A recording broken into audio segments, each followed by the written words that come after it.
Central board 2% central board 98% state போர்டுல இருக்காங்க. State போர்டுல இருக்காங்க. பட் ஆனா நான் கேக்குறேன், இங்க இருக்கவங்க எத்தனை பேரோட பசங்க ஸ்டேட் போர்ட் ஸ்கூல்ல படிக்கிறாங்க சொல்லுங்க பாப்போம். வர்ற மாதிரி எங்கள்ட்டியா எங்கள்ட்ட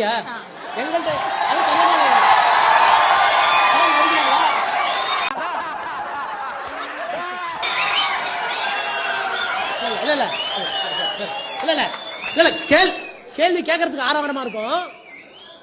வேற சென்ட்ரல் போர்டுல படிக்க, அதுக்கு தான் சொன்னேன். நல்ல கேள்வி, தயவுபடி நல்ல கேள்வி. ஒரு 5 நிமிஷம் செலவு பண்ணலாம், தப்பு இல்ல.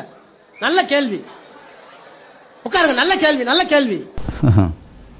எவ்வளவு யோசிக்க வேண்டியிருக்கு பாத்தீங்களா? சென்ட்ரல் போர்டு நல்ல கேள்விமா. இது வந்து மீண்டுமா அதாவது இந்தி வேணாம்னு சொல்றீங்களே, உங்க வீட்டு பிள்ளைங்க இந்தி படிக்குதுன்னு கேட்பாங்க. அது மாதிரியான கேள்வி, நல்ல கேள்வி. சாப்பிடுறீங்களா? இல்ல உண்மைதான் நம்புறேன். தெரிஞ்ச புள்ள வாங்க.